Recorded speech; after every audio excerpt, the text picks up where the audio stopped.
Another freaking tastic 4. I did not use the F-bomb, YouTube. Thanks so much. I know you're trying to demonetize us at every possible opportunity, but we are playing by the rules today. I'll get you, my pretty, and your little host, too. Okay, well, we are properly live now. I just got to make sure that the chat windows are working properly.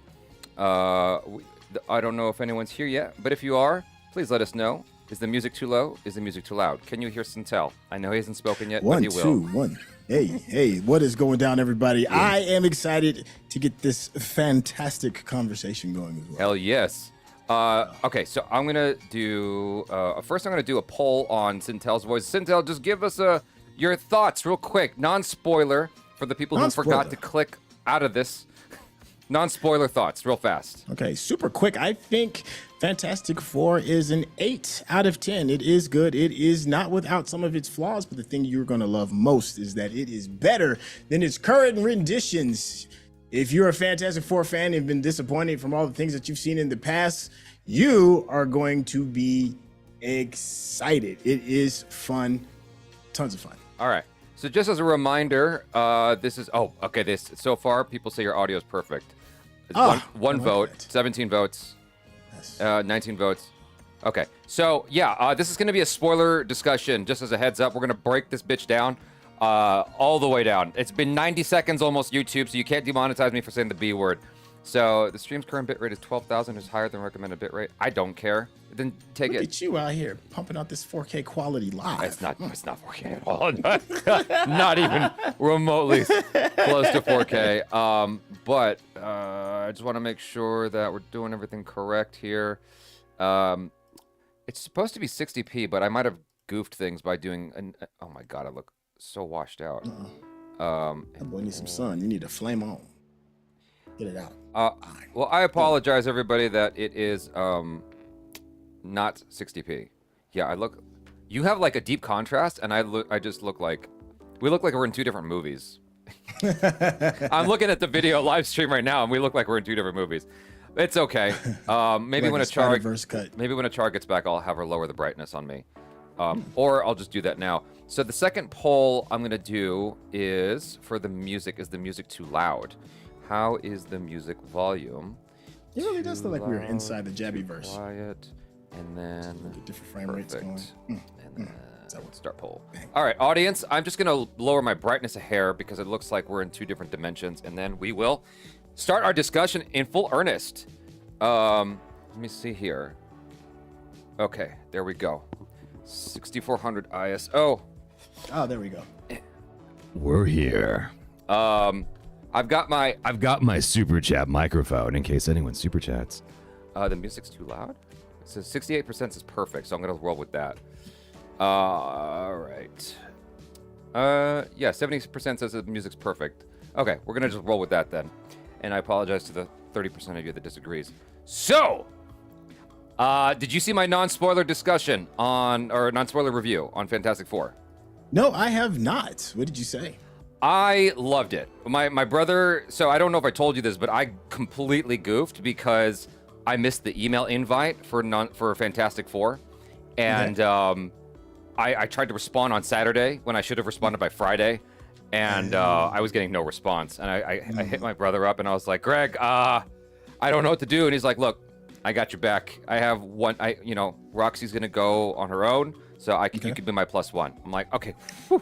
So Achara couldn't go with me, so that's why it's just you and me, baby, instead of all three of us. And my brother asked me at the end of it, he's like, because I was quiet. He's like, what'd you think? I go, I loved it. I thought it was great. This is one of my favorite Marvel movies in some time. I like Thunderbolts a lot too, though. So, but this is even better, surprisingly. I think I liked this more than Superman. Ooh, not bad. Really? No. You like Superman more? I think I like this. I like this more for a lot of reasons, but we can break that down a little bit later. I think just like on the whole, this is a much more cohesive narrative for me. I have complaints. I couldn't get into that in my non-spoiler, but I think that it's just such a dope movie. It's my favorite Pedro Pascal performance so far. Okay. Yeah. Wow. Yeah. And so, anyway, but if you guys are asking questions regarding the movie, I will try my best to get to those, but I'd like us to just kind of like establish our feelings in general about the film first. So I don't typically give a rating system. You gave it an 8 out of 10. Yeah, it's an 8 out of 10 because 7s are for cowards. Just so you know, if you're picking 7, I can't rock with you. 7s are for cowards. What does that even mean? Everybody always picks 7. Always. It's because it's the safest number. Always. Actually, I'm about to correct you. IGN always gives everything an 8 out of 10. Really? There's a whole meme about it. One of your favorite YouTubers, I forgot his name. He made a whole YouTube short about how IGN gives everything an 8 out of 10, and I wouldn't be surprised if they gave Fantastic Four an 8 out of 10. But I can believe that. for the visual effects, I gave it a 7 out of 10. Funny enough, Really? the visual effects Yeah, that was 7 out of 10. I don't give movies a rating really. I just I'll rate specific things, but Okay. like the visual effects, 7 out of 10. Pedro Pascal in the movie, 10 out of 10. The cast, I'd say is a good 9.5 out of 10. For me, I like the cast a lot. The Human Torch is a little bit tough because it's almost like it's not the same, but Yeah. it's almost like Joaquin Phoenix or Jared Leto being Joker after Heath Ledger. Okay. It's not quite that, but like it's still like Chris Evans was still the Human Torch to me, and so that's a little bit tough. Whereas the other characters, I could see like these additions of them being like, okay, that works for me. Like I'm not even thinking about a comparison. But the Human Torch, I liked him. I liked him a lot. He doesn't outclass Chris Evans for me.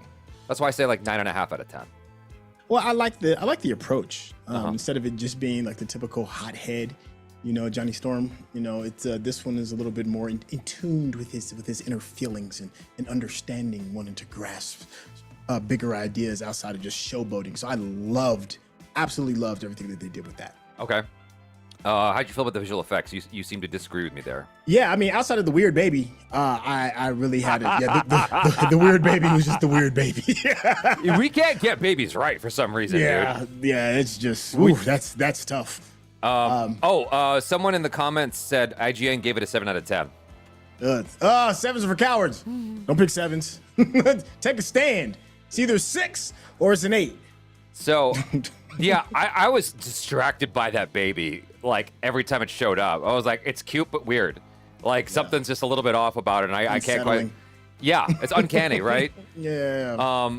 But what made it kind of work anyway was just everyone else's acting, because like Sue and Reed Richards and everybody and the way they're behaving, I was like, okay, I'll go with it, because everyone's acting is at a 10. Like there was no one I could complain about in this movie as far as acting goes. Who did you not disagree. like? I gotta Is you seem to have caveats with your 8 out of 10. So Yeah, no, because it's more. It really is a 7 film, but because I say 7s is a coward's choice, it's more 8 than it is 6. If that makes sense. okay, So, okay, I can't pick 7, and it's way more 8 than it is 6. okay. And that's one of the things. Like I thought, the actor that played the thing was Evan Mouse Bachrach. I think that's his name. Yeah. He's sensational and phenomenal in The Bear. Like he is a force to be reckoned with when you see that. And this, I thought that they could have done more with him with that level of talent. I thought the thing was just okay. It's Okay. There's some things kind of unresolved. Maybe things are lost in translation because you can't really see his facial features because he's being CG'd out. But for me, I was expecting a lot more from that particular actor. The character was good, but Yeah. it could have been better. Well, you're kind of touching on something that bothered me, which I'll explain in a hot second. I'm just gonna respond to our first super chat if I can find it. I'm like that. Let me put it like this. Okay, there we go. This is from Saja Kumar Patil. How can Sue Storm overpower Galactic? She that was a struggle, but that's a good question. She was the power of mom. That's what it was. Yeah. Moms can pick up cars. Yeah, that's what I banked on was that thing because you always hear that story, adrenaline and the moms get the babies underneath the car, moms being able to lift cars up. That is what I banked it on, and I was like, oh, it's that. Yeah, Okay. that's how I took it. Xavier Conan. It's better than Superman for me, as I like movies, which has good pacing, and it's my third favorite standalone movie after Iron Man and Black Panther. Third? You really I'm just Really? Don't shoot the messenger. Do not shoot the messenger. I'm just. It is good, but Yeah. slow down. I think that when we look back on the movies, like I think this is going to be one of the favorites. Honestly, like it's going to be one of those that just grows with more love over time. Because there are some that just happens sometimes. You know, we forgive things that we formerly didn't like. I can't think of a film off the top of my head, but like when The Legend of Zelda Wind Waker first came out, it got so much hate. Right. So much hate for being the cel-shaded style, and now it's one of the most beloved classics, right? Yeah. So I feel like Fantastic Four is starting at a good place, and it will only continue to get more love in the years to come, especially because you can just jump into it, and you don't need the other Marvel films to appreciate it. You know, some people were saying it doesn't beat Endgame. I'm like, it can't. Nothing can beat Endgame because Endgame is so many movies leading up to that. This is not that. This is like a standalone piece, and it's so strong as a standalone piece to me. The CGI baby is tough to break. That's tough. Like I saw that thing so many times, I'm like twitching, like something's not quite right. And so kill it with fire. Yeah, the CGI baby was one of the big things for me that like just turned me off. But the one of the things I said in my non-spoiler was that if there was a movie, one movie that I could say with certainty that Christopher Nolan loved from all the Marvel films, it would be this one. This one was the most Nolan of all the films. And a large part of that was like, if you look at the way it opened up, this and Superman actually have some interesting parallels because they're both thrusting you into a universe where these characters have already existed for a while, right? And they're both a different look at these characters, in my opinion. And so the exploration of things in the way that it is, and underneath it all is a message of hope, like be it naive hope, be it stupid hope, it's hope. Because like, honestly, why wouldn't you trade the baby? Like, to save the human race. Oh, yeah. But like, if I'm Sue Storm and it's my baby, you best believe I'm screw all of you guys. We're keeping the baby, you know? And so, yeah, I'd say there's some interesting parallels, but back to the Christopher Nolan thing, it's just like the way that it kind of like moves things along and the way that the music is so intrinsic to the experience. Like, you it's can't. almost distracting. It's almost distracting. It's so good, it's almost distracting. If it's distracting here, it's distracting in a Nolan film, which arguably it can be sometimes. But like, yeah, have you seen Tenet? But like, you know, but like the way things get moved around, it's very non-linear. Especially the first 30 minutes of the movie is like kind of catching you up and just bringing you through stuff.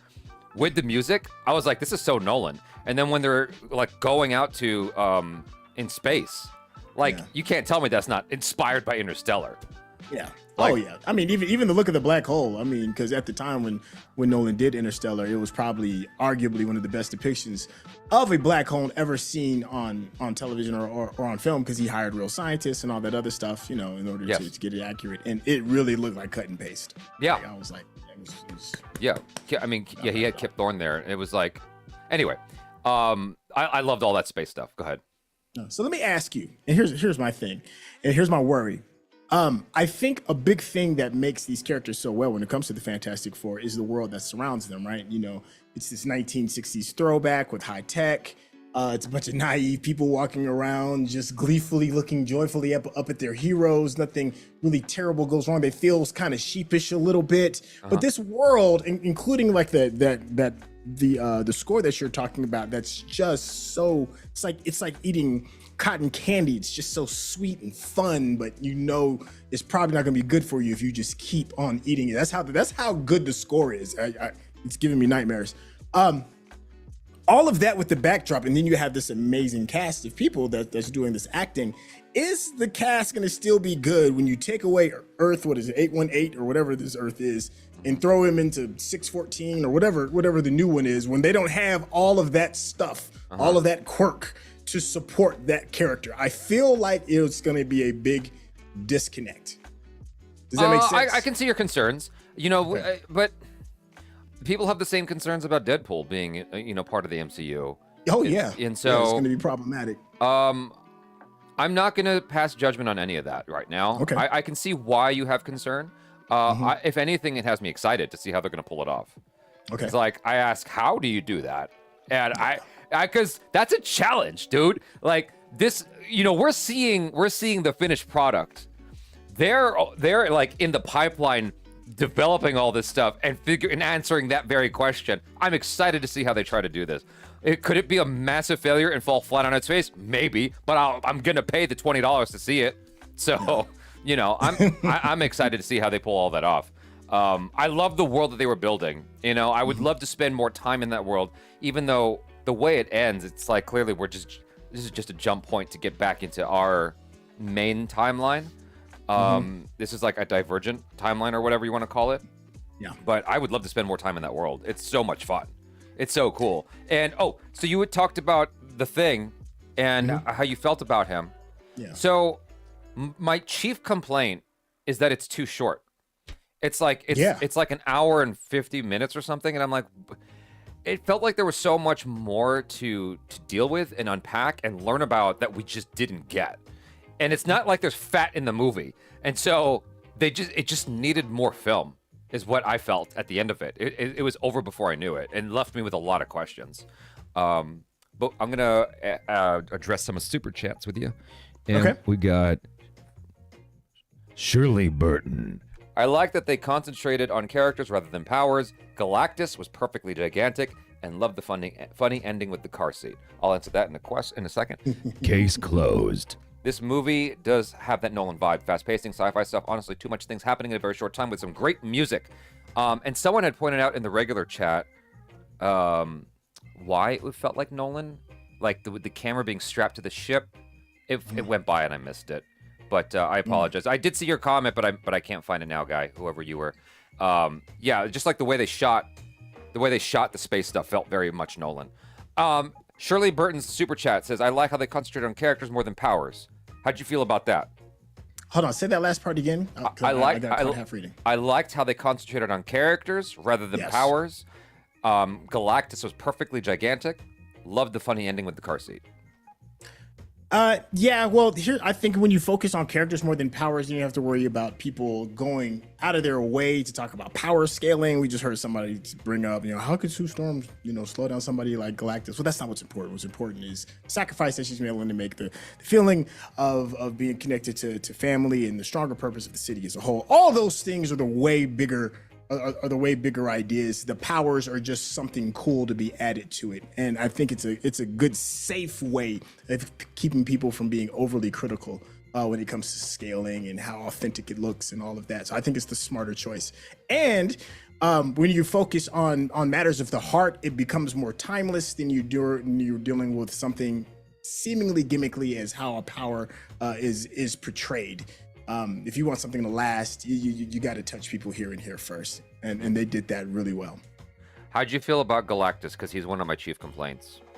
Well, see, that's the thing. Like, I enjoyed the characters of the movie so much so that when it comes to the scaling of Galactus and him stomping through the streets and all that other stuff, you can, parts of it you kind of look at it and you're like, okay, well, maybe. The shoving match at the very end to try to sumo wrestle him into the portal. It's like, those things are a little problematic, but that's not why the movie is good. The movie is good because of what you were just talking about, the characters. So the scaling, you're more forgiving. The scaling of Galactus, I loved. I thought his scaling was dope. The size was just so intimidating. He felt like freaking ginormous.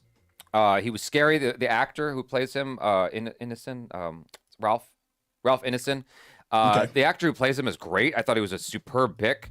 Definitely has this vibe of having been around a really long time. My complaint about him, and to a certain to a certain extent, Silver Surfer, is I didn't really know what their deal was. Like Silver Surfer, we got her backstory. I felt like we got perhaps even more out of this one than we did from the earlier Fantastic Four. I agree. Films. But like, I still just felt like we got deprived of more depth there. I appreciate what we got. I just wish we got more.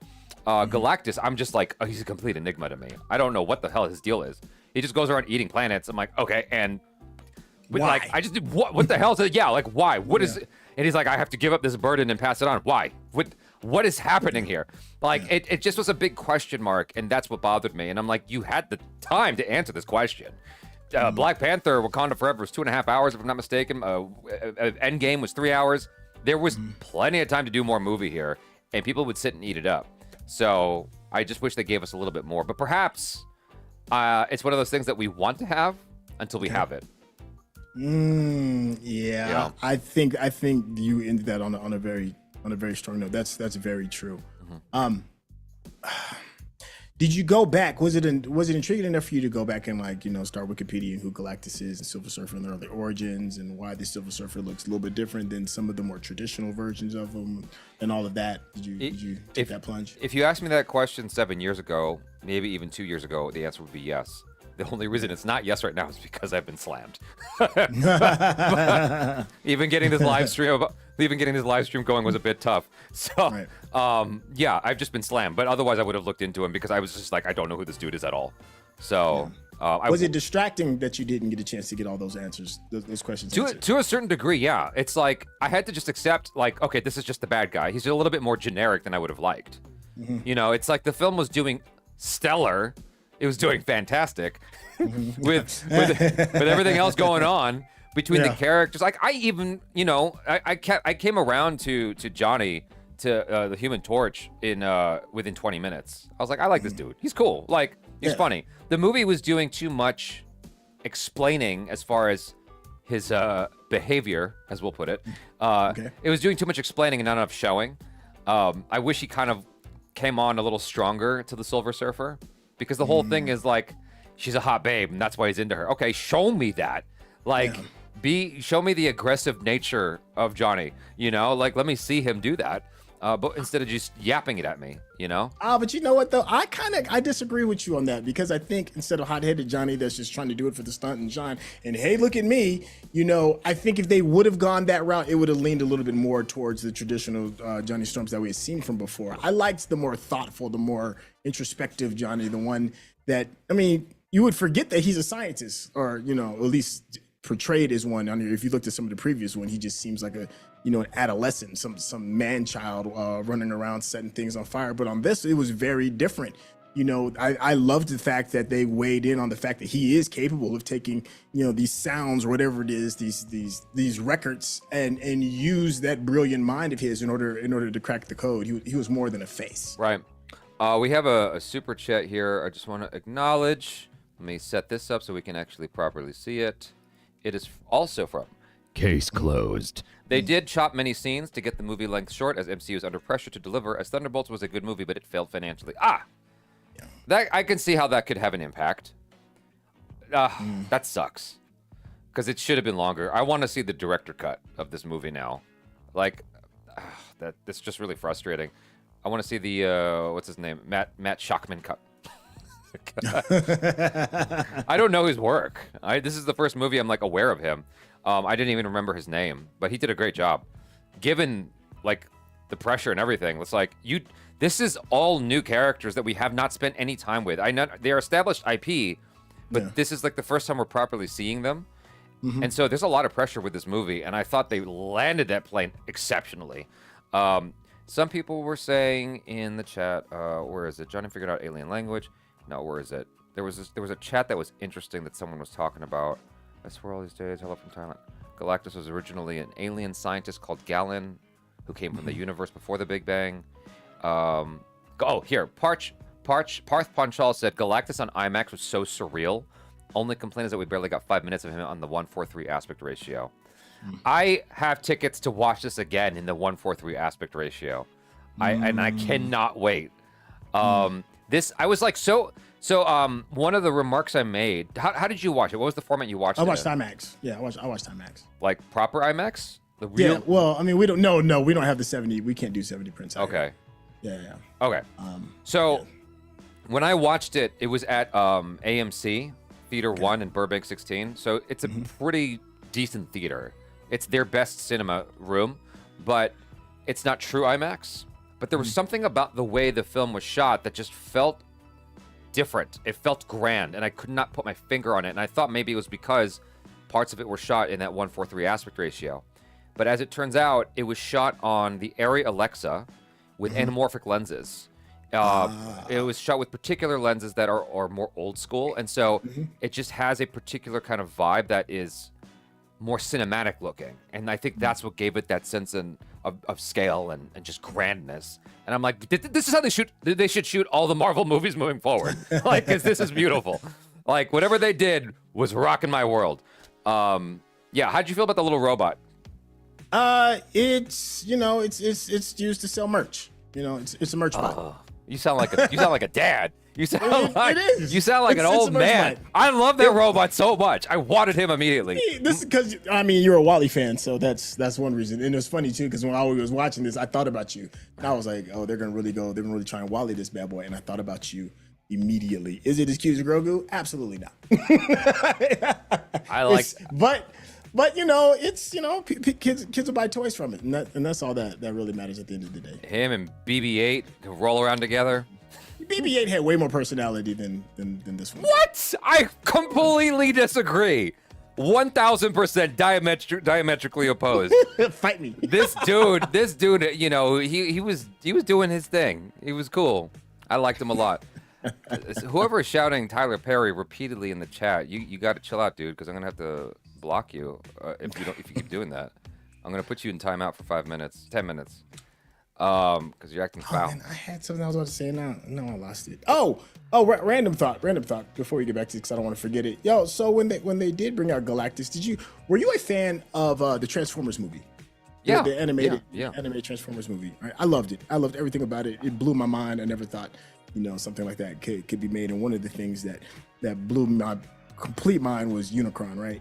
And for me, it felt like a direct damn near rip from the movie. Everything from Unicron eating the planets to the ship going in, as you're seeing like the planet being kind of like processed, and hearing the deep dark voice. And I was just wondering, was there any parallels for you or anybody else within the comic section that it felt like it was I didn't think about Transformers when I was watching it, is what I'll say. Okay. I can see exactly why you're saying that, because Michael Bay mastered that look. But like, that's sort of the issue, isn't it? It's like, because he effectively created that look and mastered it, how do you do it any different in a way that doesn't feel worse or better? Because like, after Jurassic Park, how do you do dinosaurs? You know what I mean? It's like, once that's established, if you do dinosaurs any other way, if you make a T-Rex sound any other way, it feels wrong. And so this goes all the way back to like something as old as how pirates sound. The way that pirates sound to us in movies was created by a single actor who's just doing his English accent from a particular part of England. And so whatever that region is of how you speak English became the pirate sound forever. And so if you do a pirate sound any other way, it sounds wrong. And so I think it's the same thing with the planet eating and whatnot. But we kind of got a sense of it in I hate this movie so much, the Eternals. I can't stand the Eternals. I think that might be the worst MCU movie ever made. Worse than not Thor: Love and Thunder, but Thor, the second one. Woo! I think it's aged a little bit better, but that's a whole different conversation. Eternals? Yeah, just a little bit better, just a touch. I'll have to shock value. If you think it's worth it, I'll watch it again. But yeah, watch it again. Now that you already know what the director is kind of trying to go for, and we're not off the sugar rush of what the previous MCU films are, and leveraging against that expectation. Now that that's cooled off, watch it again. I think you'll appreciate just a little bit more. I mean, don't get me wrong, it ain't like a complete changeover. I'm like, oh my god, this was brilliance missed. It ain't that, but I think you'll appreciate it a lot more. Go ahead. I was gonna say you talked about like Matt Shackman, right? That's the name, the director. Yeah. So for me, one of my gripes that I had about the Fantastic Four when I came out was that, to me, it felt like the very first episode of a series, of like a Netflix series or an Apple series. It was a great setup. You get a chance to love the characters, and you're kind of just left kind of hanging, and you're like waiting for like what the next episode is going to be. And then I come to find out that Max Shackman, the director of it, is like a big time TV director. And it felt like this entire movie felt like, the first episode of an episodic. But I think that's why, because that's his lane. This is the same guy, that did WandaVision. He did Succession. He did The Boys. He did Game of Thrones. It's Always Sunny in Philadelphia. That's his lane. He's not really a movie guy. Okay. He just happened. This is his break. Well, his biggest break as a movie director. Could you feel the TV elements in it, or maybe I'm feeling a little delusional in that? I did not get that at all, honestly. Okay. But that said, the Marvel Cinematic Universe is kind of like a TV show. It's all episodic. It's just it's just on the big screen. Especially the way it ended. It's like the post credits thing is something I don't want to forget to talk about. But I can see what you're saying, kind of. I'm so removed from that thought that I get it. I get what you mean, but I didn't feel that. I was just wrapped up in the adventure of it and wanting more at the end. I was left wanting a lot more. It's a fine line because you want to leave the audience wanting more, but you don't want them wanting too much more. And I think that maybe it crossed that threshold of I wanted too much more because it's like you didn't give me enough of the bad guy or whatever. Someone in the chat was like, I wonder what Galactus's feet look like. I don't know why. But like hammer time. We got hammer time. We got a super chat here. Aniket Sahas Rabude. Hey. What's going on? Which part of LA are you from? I live in Alhambra. I am from Los Angeles. We're in the valley. I'll say that much. We're in the valley. I don't want to be too specific as being a public person, because then I'll be having people knock on my door. You didn't think we could find you, did you? Yeah. The post-credit scene with Robert Downey, which was not even Robert Downey. He didn't even have to show up. Yeah. I almost wish they didn't have that in the movie because it felt so perfunctory. It felt so like by the numbers. It was like, oh gosh, who might be in the next room? And then he's there, and then it cuts. It was the first time I saw post credits, and the entire audience was like in degaff about it. They're like, yeah, okay, cool, and they were ready to leave. Like really, the my audience was the exact opposite. Oh, my audience did not care. Okay. Yeah. Okay. It was just like, yeah, okay, that makes sense. It's just, I don't know. I kind of felt that too, though. I was like, yeah, all right, whatever. It's not really that surprising at all. I don't know how to articulate that feeling. It's just like it was underwhelmed for some reason. It was the least. Really? I was more excited by the Thunderbolts, both post-credit scenes. Okay. With, the cereal aisle and the whole thing leading up to the Fantastic Four ship coming in. Those two post-credit scenes were so much cooler to me. Okay. I was gonna say, well, maybe if you saw RDJ's face, would you have felt a little bit better or different about it? Maybe. It's just like, I guess because we've been saturated with the Doctor Doom stuff in the media because of Robert Downey Jr. reprising the role. Like I understand why Marvel did that, but it's just like, if they didn't tell us, I would have been happier. They had to tell us to inject new fuel into the MCU and get people excited again because of waning interest in comic book films. But how dope would it have been if they didn't tell you? And you go to the movie and then you find out it's Robert Downey Jr. It's like the word of mouth would spread faster than the fires in LA. Like it would have spread so freaking fast. Yeah.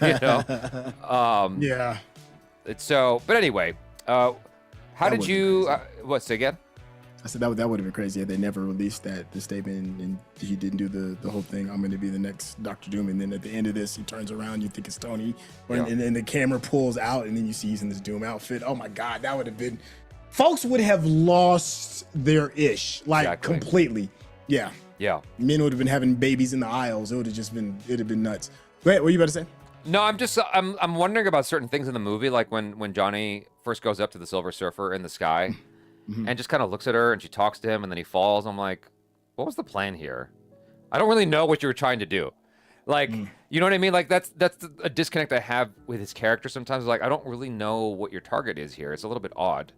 And when they were having the conference and, Reed Richards was talking to everybody and they're like, well, how's everything going? And he was just honest. I'm like, what? Like, why are you so honest with everybody? They're all gonna ask you why you didn't kill your baby.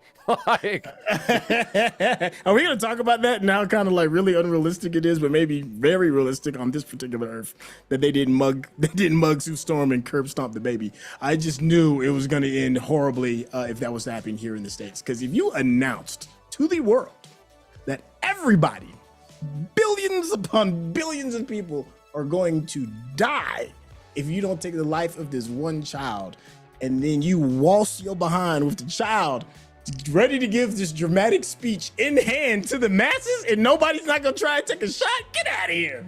I was like, this is definitely a fictional, but it's a different Earth. So maybe in Earth 818 or 81, whatever number the Earth is, people are a lot more steady-handed. Because I know on this planet, that would have never happened. have you seen Aronofsky's is it Mother? I think it's called Mother. No, I know what you're talking about though. Okay. Yeah, that's the scene that I was having a flashback of while watching Fantastic Four. I'm like, she's just gonna walk out in the middle of the crowd. That's crazy. Yeah, it's like you don't love this child. Like, I know you're a superhero, but goddamn.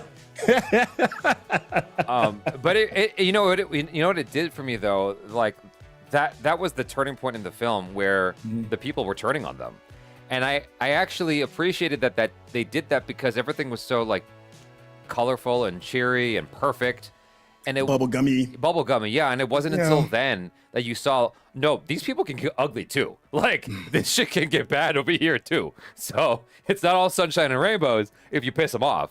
You know, but it is like just a startling thing because in order to keep this baby alive, we have to expend absurd amounts of resources on these gates that don't even get used. They get destroyed by the Silver Surfer. I'm like, the economy of the world is in shambles after this story is done. Like, there's no other way. The amount, like, everything they did to pull everything together, every country's in debt. Like, there's no way that you know what I mean? Well, it kind of took me not only that, but the sheer speed of how quickly they was able to make all that. I was like, damn. Like, I mean, I gotta wait like 6 weeks just to get the city to fill a pothole, and you got the entire globe to build all of this stuff in like a heartbeat. That was the other thing. I was like, all right, okay, sure. Well, okay. So on that, yes, absolutely. There's the time scaling is pretty insane.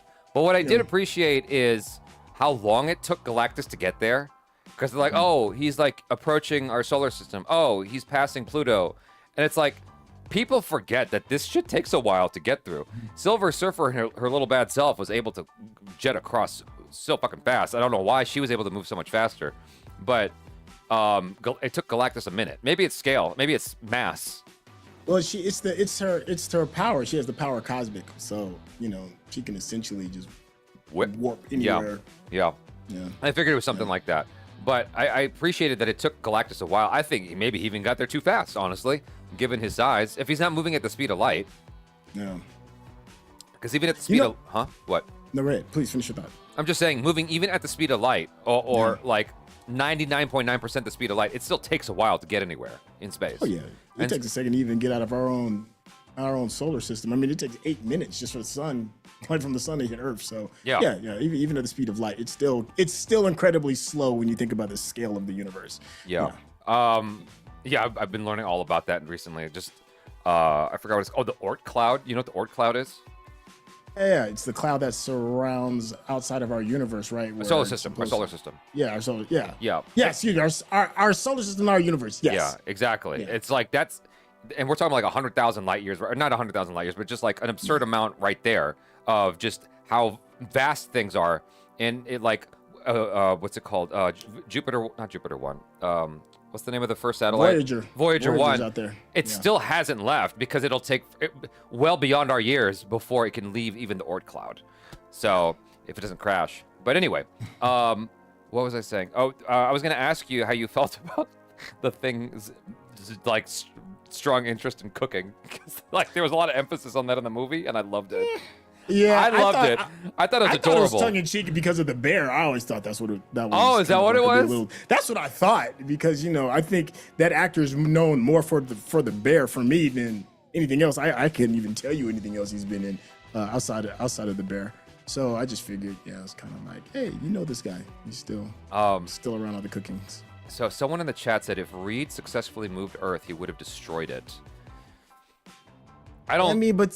Yes. I mean, you're thinking too hard about the science at that point, but yes, sure. That's what I'm saying. Yeah.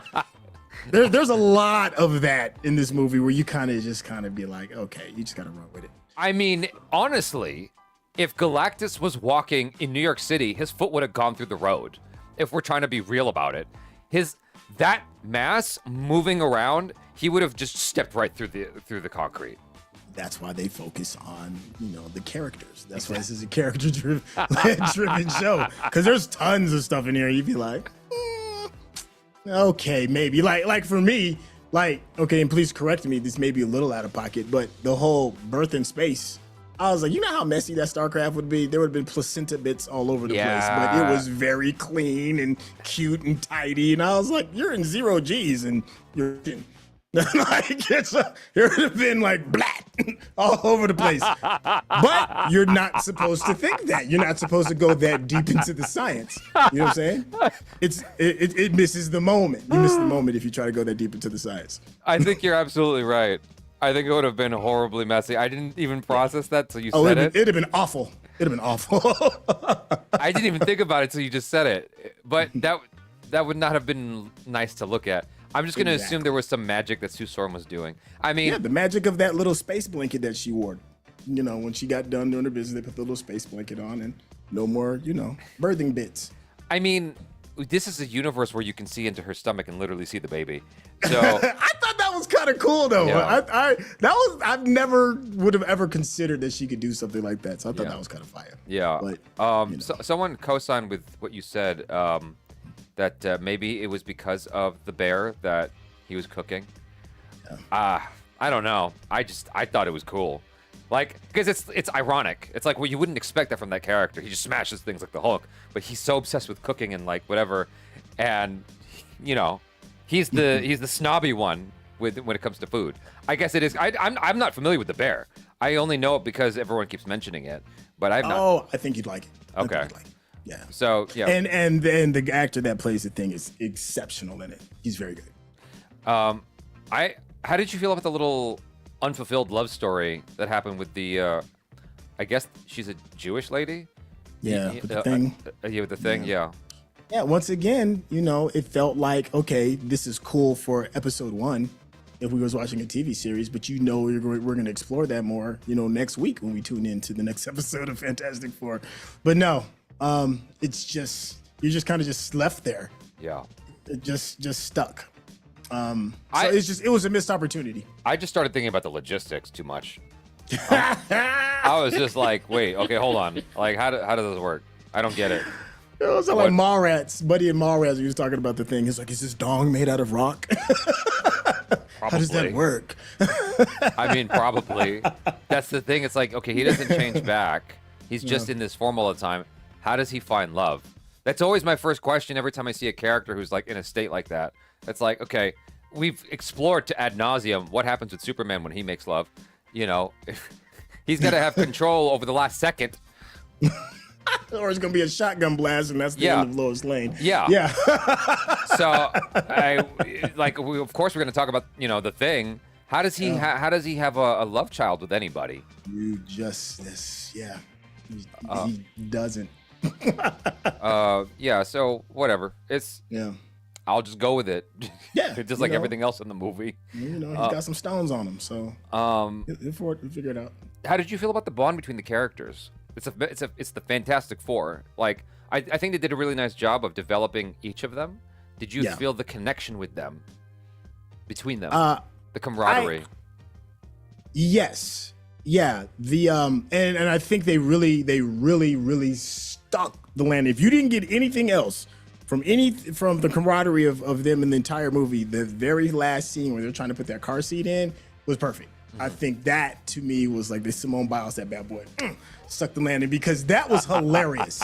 It was absolutely hilarious. 3 dudes, one of them being one of the smartest people in the universe, and they can't figure out something as simple as a car seat, and then just watching Sue watch the 3 most important men in her life, fawn and love over them and put whatever the disaster is off to the side to make sure that the baby is secure. Chef's kiss. That was brilliant.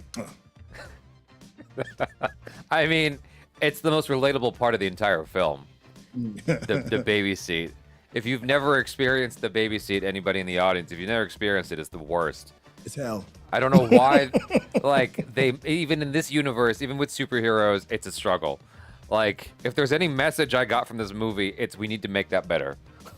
That's where Falcon is needed. Do better, car seats. Do better. So, were you satisfied with Silver Surfer, or you wanted more? Yes. You were. Okay. Here's the thing: I wanted more. If you're gonna take that direction to make her different from the traditional Silver Surfer, who's a guy, I would have loved to have heard more about how she got in that position. We hear the screams and all that stuff on when Johnny Storm is flying through the city, the screams of the people that are dying and this, that, and third. But it didn't really connect to me. Like, she's suffering and going all through it. I could care less because I don't really know the story behind that. So it felt a bit like a missed opportunity. But where I think they absolutely nailed, oh my gosh, Silver Surfer surfs everything. When she was surfing Johnny Storm's wake, his fire wake, I was like, this is incredible. She's surfing lava, she's surfing galactic mist. Like, it's like, that part was dope. When they was in the warp tunnel and she's surfing the sides of the warp, all of that, like it was pivotal to me in the same way. Like, if you're going to do Spider-Man, you have to get the swing right. You have to. I don't care how great the performance is, who the actor is. If you mess the swing up on Spider-Man, all is lost. It doesn't really matter. Right. And if you're going to do the Silver Surfer, she has to surf everything. Yeah. And she did that. So, how did you feel when she was just wreaking havoc on all the portals that were going to transport Earth? That was an aha moment. Then again, we started talking about the speed. Like, dang, she really took out, like, what was it, like 90 something? I don't know. I thought she took half of them out in seconds. In like 5 seconds. Yeah. That blew my mind. I'm like, dang, that really shows you just like. These people have been working months on end to make this shit, and she came in like that. Bam, bam, bam, bam. I'm like, God damn. That was fast as hell. I don't want to see her on a bad day. So there was someone saying that they thought the comedy was a little bit out of place because it wasn't established well enough in the movie. I thought they established the comedy in the film, but this is the post-credits moment, isn't it? Or is it? Which one? The baby seat thing. So, like... No, that was at the very end. It was close enough to you walking out the theater, so it was fine. Like, honestly. Whatever happens after the bad guy dies, you can do whatever you want, as far as I'm concerned. Honestly. The movie's over after the bad guy dies, as established by Michael Bay. That's Michael Bay rules. Bad guy's dead, movie's over. Like, you got to get out. So, the baby seat thing, maybe it overstayed its welcome a little bit, but, like, it was hilarious. And... I think that there was lots of little laughs in the movie. I think the comedy was perfect because Marvel is known for being too Marvel. The comedy established by Joss Whedon and James Gunn. Like, it can be a lot sometimes. The one that was the worst for it was, oh God, what was it called? Black Widow. Okay. Black Widow was the worst. Every single time there was a moment that was touching, an explosion would happen. 2 people would walk through the door with guns. Like, something would happen. Like, every single time there was an emotional moment, and it got undercut every single time. And I thought this movie balanced it very, very well with the space and the comedy and the action and the family dynamics and everything, and the surfing. I thought it was all very well balanced, as all things should be. Just not enough of the bad guys. Yeah. How did you feel about Sue Storm? I know we haven't really talked about her. I think she was a powerhouse for the whole movie. She really threw the entire movie on her back. But that was my perspective. How do you feel about her performance? I loved it. I mean, it was more mature. But I'm working off of like memory that's fallible because I haven't seen Fantastic Four in years. the original. I haven't seen the first two films in a long time. The only thing I remember was Johnny Storm. The Human Torch was awesome, and just I liked the movies more than I expected to. Those are the two feelings I remember. Okay. And so, but just knowing Jessica Alba at that time in her life, it's like, I just felt like a mature Sue Storm. She felt like a woman who was, having a baby and defending that baby by any means necessary. I believed all of that. So her walking out with the baby in the middle of the crowd was a bit weird, but it was a little much. It was a little unbelievable for me. Yeah, it was very unbelievable. Actually, I'm not even gonna say a little unbelievable. That was very unbelievable. I'm like, they had to snatch that child out your hands so damn quick. They had yeeted that baby off the top of that building. that was ridiculous. But every superhero film has a thing like that. Like in Superman, someone chucked a can at Superman's head. I'm like, that this is Superman, and you just watched something in the news about him being this guy who wants to control Earth, and you just threw a Coke can at his head. Like he can't Omni-Man your face. Like, are you stupid? Like, what are you doing? Yeah. How'd you feel about like the parallels? Like, first of all, let's be clear. The story really is about Sue Storm pushing large objects through small holes, and with that, like, how'd you feel about that parallel about her giving birth and she's damn near about to die in order to do this, in order to get the child that is destined to be the savior of everything out, and then the same thing you see with her big giant ass Galactus, and the pushing and the huffing and and all of that, and everybody rooting her on, and then pushing it out the hole again. Like, is it just me, or I thought that was like that parallel was on purpose, or is it just a coincidence? I didn't get that parallel that you're talking about. Okay, well, yeah. I mean, that's what it felt like. Felt like she was birthing the savior of the world or whatever that is, and then jettisoning. I'm choosing my words correctly. Jettisoning Galactus in the same way. It seemed very, very parallel. Maybe it's a reach. Y'all in the comment section, come save me. Am I mad? Have I lost my mind that there was a bit of a parallel? No. Okay. My bad. I'm the asshole. I'm sorry. I don't know, man. I mean, you might be right. Parth in the chat says the juxtaposition with Sue pushing Franklin and Ben and Johnny and pushing the spaceship to 88% was nicely done. I don't know. Maybe. Okay. I didn't think about that. I was just thinking about how that part where she died, for a second, and I was just like, who are you fooling? Who are you trying to fool? Like, honestly. Yeah, we knew she wasn't gonna die. We knew that. There was a hair of a moment where I was like, they can't kill her off. I just started thinking about it. I was just like, this would be too there's no way they're gonna kill her. Like, I was just doubting it the entire time she was dead. I was like, this baby's gonna save her. That's got to be what it is. It's got to be a magic baby. Yeah, I mean, it looked magic. That weird, unorthodox looking child. Yeah. And so when she came back, I was like, all right, well, I felt like that was what was gonna happen. How did you feel about the fact that they got the Galactus' ship just totally tore through that planet, right? After the Fantastic Four show up, and then they get sucked into the tractor beam or whatever. Yeah. And the Unicron moment. Yeah, and then Silver Surfer's like, yo, he'll see you now. You shouldn't have come. I don't know why y'all did this. Yeah, I did like that. Yeah. She was like, ooh, you messed up. Yeah. You got to go to the principal's office. Exactly. So they go in there, and they're able to just get away. That's the part that threw me a little bit, because I was just like, even though they made it seem like, oh, this is an ordeal for them to get away, I was just like, this thing ate through a planet. It's got that level of tech. And it sucked you to its tractor beam. Like, why wouldn't the tractor beam just activate again when you're trying to get away? Are you asking questions? Hey, there would have been placenta all over that ship. Yeah, that's what I'm saying. You just got to be like, all right, we just gonna rock with that. Yeah, but you're right. You are right. It was exciting. There was a moment where I was like, they've gone almost full Nolan here. Mm-hmm. Is the Earth going to be the same when they get back? I was literally having that thought, because they're slingshotting around this black hole or whatever. I'm like, we all saw Interstellar. We got a little bit of science. Now we're all scientists, right? So we know that there's like time dilation that happens when you do that kind of shit. No one's gonna be the same when you come back home. Everything was the same. Like nothing changed.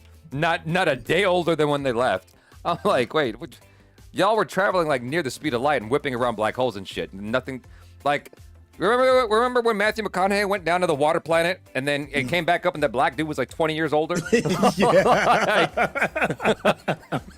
like nothing's changed here at all. And so we're not supposed to think about that either. It's okay. It's fine. I mean, and add to the fact that, Silver Surfer actually flew through the black hole and then showed up. There was like, it's gonna be months before she shows up, and then he was like, nah, I'm here. Some people are saying it advanced 1 year. I'm like, that's still not enough. Honestly. Oh, it did? I didn't even pick up on that. I didn't pick up on that either. Honestly. Huh. I didn't pick up on it. Deadly Shiva YT. Why don't you guys react on anime? Because anime is very, very, very, very hard. Yeah, it's tough. I'm not even. There's a reason why. What's his name? Your boy Renshi. I forgot his name. Your boy something. That's his name.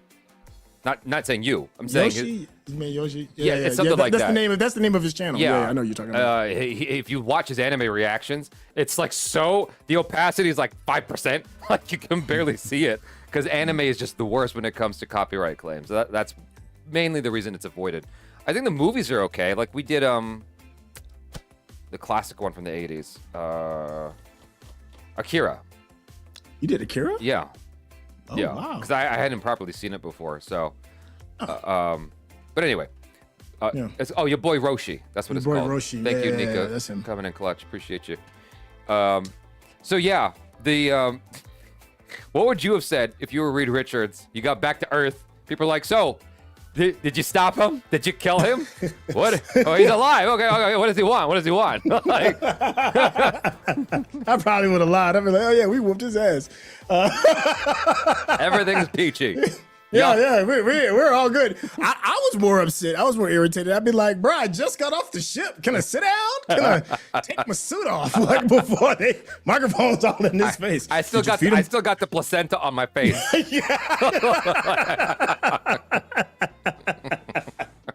Yo, for real. I'm like, can I get my baby right? Like it was. I love that nobody really had no questions about the baby too. They was just like, oh, well, we got a baby. Sometimes that happens. Just keep it moving. You're risking 8 billion lives or whatever. How many people were around in the 50s? 3 billion lives. Yeah. For a baby, and expending all of humanity's resources for this baby. I would not have come back to Earth. I'd have figured that shit out. We're gonna hang out with the Russians at the space station. I don't know, man. Like, it's a long trip back home. We took a wrong turn. We got off at the wrong freeway exit. I don't know what to tell you. We're not back yet. Because like, how do you tell everybody that? He's supposed to be the smartest guy. This is the second time we've seen Reed Richards do something stupid. Like, because the first time was in Doctor Strange Multiverse of Madness. Yes. But maybe the simple things just confound him. Like, he just can't wrap his head around lying. Like, why can't you lie? He's an honorable man. They don't. What he wants, we can't give up. He wants all 8 billion of us to die at once. Ain't that shitty? But we're gonna keep y'all alive. Like, that would have been my lie. Not the baby. Don't do that. That's stupid. Yeah, I definitely would have told the baby. Yeah, I definitely told her. I'd be like, look, he's just mad, and we got to do something. Yeah. And hey, here's my baby. And kept it moving. Yeah. Oh, all right. So I thought something that was just kind of randomly kind of just tossed in. The whole mole man thing. I mean, I know it was used to get away and stash the humans. So that was another underdeveloped thing that just throw away. Right? Yeah. Okay, so that's how I felt. I felt like there was probably a lot more about that on the script, and they just was like, we got to cut something. Because they introduced him in the beginning, and he's mad, and I love Sue Storm now, and then they're like, okay, we need a place to stay. And he's like, bet. Oh, okay, sure.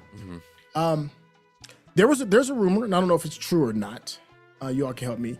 What was his name? John Malkovich was supposed to be in the movie? What? Was who?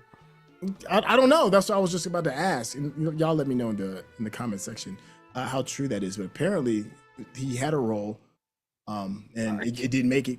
Cut it left on the floor. If John Malkovich is going to be, because it's a very eccentric actor. Yeah, he's definitely Like, eccentric. where, yeah. where does that he fit in? Okay, John Malkovich was supposed to be Red Ghost. Oh, okay. I don't know who Red Ghost is. I don't know who Red Ghost is either, Yes, honestly. that's true. Because I was gonna ask, I'm like, where do you even place He's John Malkovich in something like it's this? hard for me to see him in the MCU, but Yeah. let's see. So Brian East says, I could have made an argument, say it's Super Baby, and giving it being that compulsively eats planets is not a good thing. Yeah, I get there wasn't a lot of time to explain that. I did like how Pedro Pascal delivered that. Like his acting there was awesome. It's just that him lying to me would have been the move, or saying he's eating the planets, like.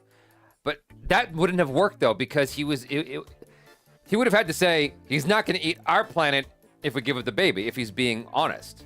And so if Reed Richards tries to go, he's not going to eat our planet, but he's going to eat all the other planets. So we have to keep the baby, so he doesn't eat. You know what I mean? Like no one's gonna. They're gonna be like, we're okay though. Why would we? We're not them. We're not that planet. Let them die. As long as we're okay, it's fine. You know? I still can't get over he said that out loud. He's like, oh yeah, we're screwed. There's nothing we can do to beat him. He's gonna destroy and kill everybody unless we give him this baby. Yeah. But we're not gonna give him the baby. You're like, what? What are you doing? Give him the baby.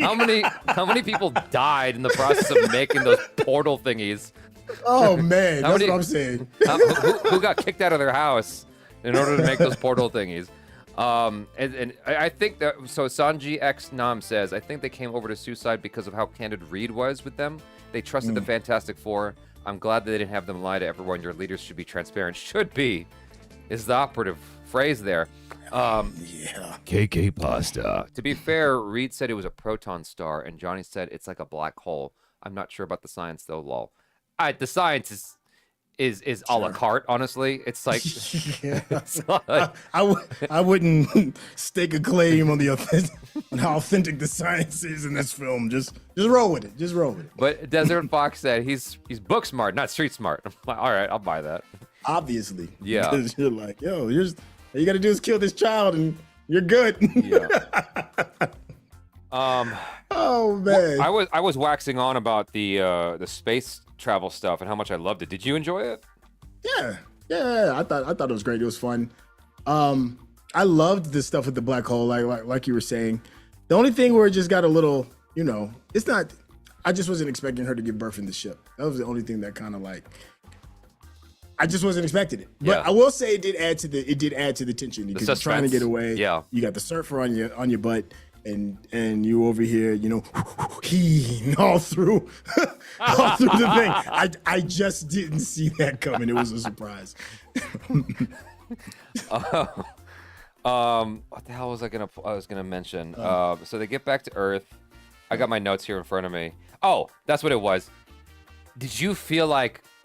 Okay, one of my complaints about the visual effects was Reed Richards himself, because. Like it's a two-parter thing. Okay. The first part is leading up to the final action, I just didn't get enough of Reed Richards doing his Stretch Armstrong thing. Yeah, like it was almost completely apt. Like half the time I forgot he had superpowers because like he wasn't doing that much in that regard throughout the whole film up until it mattered towards the end. But then when we finally saw it, it was a little bit like. It just looked a little, it didn't look like it had enough render passes. It looked a little cartoony. I'm like, okay, well, that's cool, I guess. It's fine. It's adequate. I like it. So did it still work when he was being stretched out? That looked painful. It just reminded me of my Stretch Armstrong toy. You know Stretch Armstrong? Yeah. Oh yeah, come on. I'm kind of old. So I think that my brother and I broke it. Like, wow, yeah, you like actually did it. Yeah, we stretched it out, and then like this green goo started coming out of it, and my dad's like, "We got to throw that out. We can't. That's dangerous. That should not make contact with your skin." So I don't know what was in that doll. They probably got a recall, but to me it looked painful. But like Reed Richards, came right back together. He was fine to keep fighting. I'm good. Yeah. He's like, you got that crick out my back. Yeah. Yeah. So, but after that, there was this interesting moment where if I recall correctly, Sue Storm is like fighting Galactus, or trying to, and everyone's just kind of watching, and I'm like, why are y'all watching? Like, get in the battle. Stop watching like a couple of looky-loos. This is your fight. What are you doing? I can't lie. I love Sue Storm's performance. I thought all that was great, but that to me it was a little anticlimactic. I'm like, it's a sumo match. Like y'all really just that's it. We just gonna just shove. I was expecting because look, I am a One Piece fan. I am a Straw Hat for life.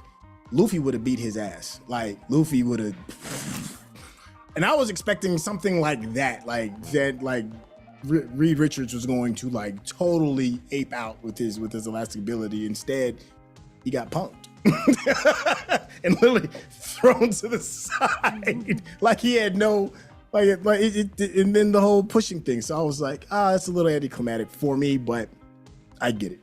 I thought, like, to go back to my early symbolism, I thought it was doing the parallels. And I was like, they're telling a story with this. So that's why I accepted it. And now y'all looked at me like I had lost my mind. They're like, that is absolutely wrong, Sintel. So now that final battle even it doesn't have, it has less impacts now that I know that there's not a story behind it. I'm like, you just pushed him out of a hole. That was it.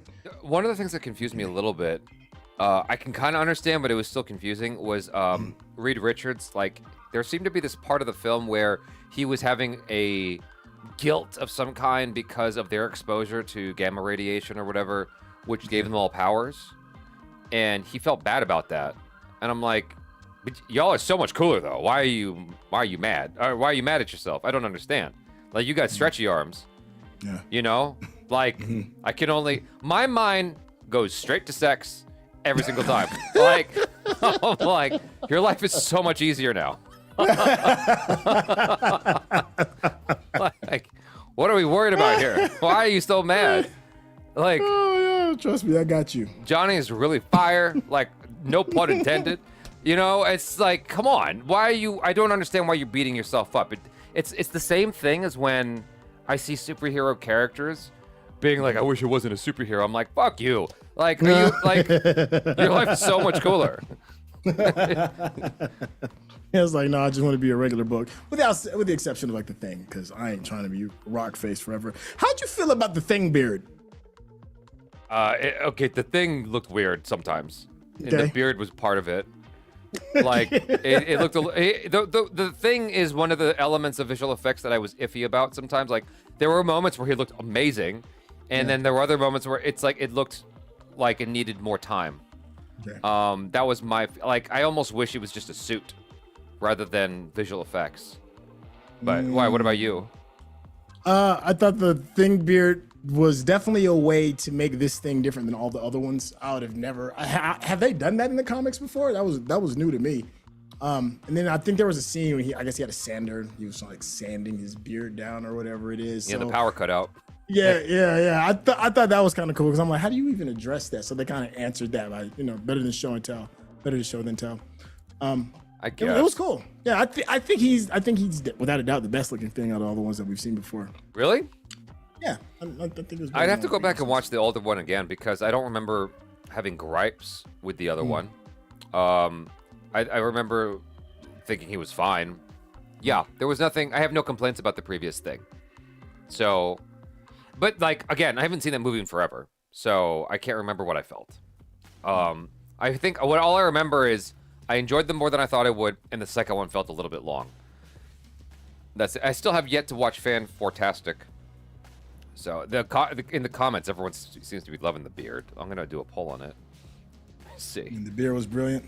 Apparently. A beard that connects. I can't even do that. That's a superpower unto itself. How did you feel about the Thing beard? Did not liked. Oh, so Nuke from the Ville. Hey, big shout out Nuke from the Ville. Said in the comics, yeah. So I guess he does have a beard in the comics. Oh, I didn't know that. So someone was saying in the chat that the previous Thing looked horrible. In the Nimki says the Thing ejaculates sand. Wow. What? I would have more assumed quicksand, but that's just me. We're getting into a weird territory here. And we're done. How did you feel about the Thing beard? Liked? So most people liked it, But okay, let's break down why you like Superman more, because I don't understand why you like Superman more.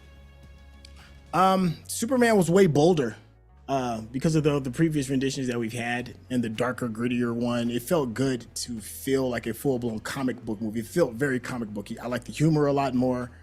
Even though the characters in Fantastic Four were phenomenal, it's tough to beat. Oh my gosh, I forgot James the director's Gunn? name just that quick. James Gunn. It's tough to beat James Gunn when it comes to characters, their quirkiness, the wit, and how they get along with each other. So I think from a character standpoint alone, I thought Superman was stronger, even though Superman was the weakest character-wise, in his own movie.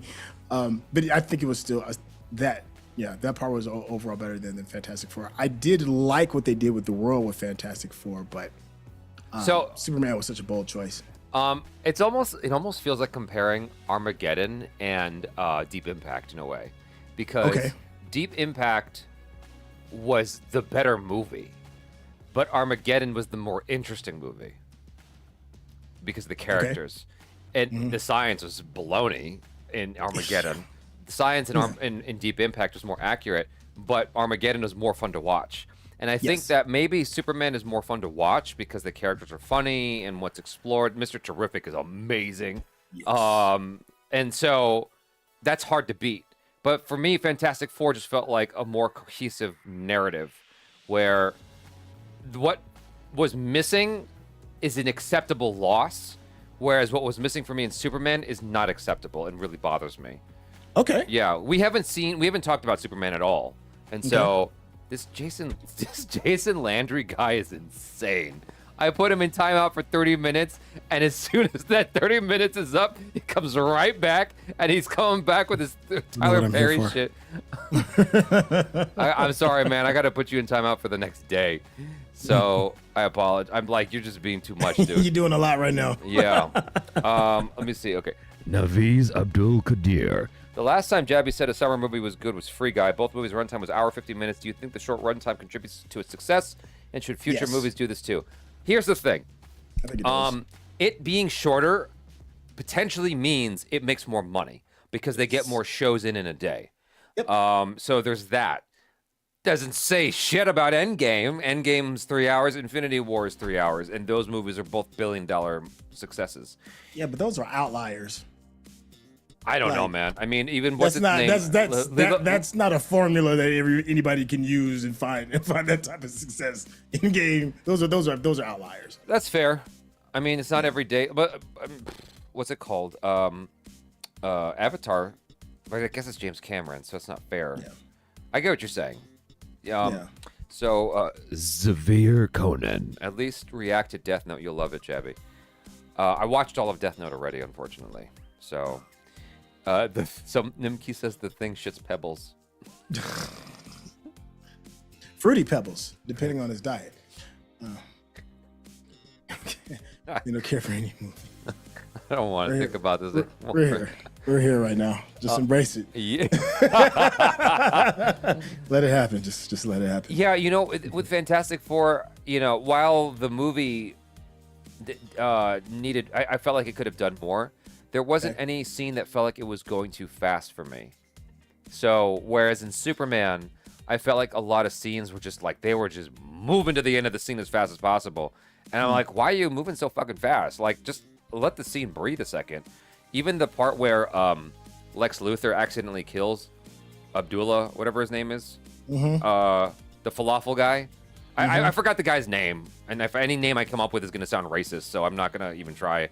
But like, that guy, when he killed the falafel guy, it's like, okay, that's supposed to be a shock moment because it's the second bullet in the gun, and it's so fast, and the music's so loud, and then Superman starts crying, and then the guy with the element man starts crying, and I'm like, everybody's crying so fucking fast, and then the guy's like, I'm gonna get out of here, Mr. Handsome, let's go. I'm gonna go and get that reporter, Clark Kent. And he's out, and it was all so quick that I didn't have a moment to process the sadness of the moment before the guy's like, "All right, we're gonna get you out, Superman. Here's some light." My man just created a star in a little space, and nobody else was affected. That was a little weird. Once again, we're not supposed to think about the science of that. Okay, so who are you taking? Little Robot. What was Little Robot's name in this? I forgot, but he's adorable as heck. Okay. I forgot. Wait, who was more entertaining? Little Robot or Crypto? The little robot. What? The little robot. Are you kidding me? Far and away, the little robot. Oh, boo this man. Boo. Boo. Actually, make a poll. Make a poll. Okay, Can I make a poll request? I'll make a poll. Little Robot, Herbie. Herbie the robot. There it is. Herbie or Crypto? Who would you like more? Okay. Hold on. Who did you enjoy? But y'all liked Herbie more? Y'all tripping. But okay, to be fair to the Crypto was way better. To be fair to you, this is an audience who's here for our comments on Fantastic Four. So naturally it's gonna skew towards Fantastic Four. That's true. Crypto. Star. Y'all tripping. I'm sure it might be 50. Awful. It might be 50-50. Man, have any of y'all owned like an overly excited, horrible dog? Like most dogs are pretty, super energetic. Like that, none of that resonated with y'all dog lovers out there. The dog that just don't listen, and then you give that dog superpowers. What does it look like? That was absolutely hilarious.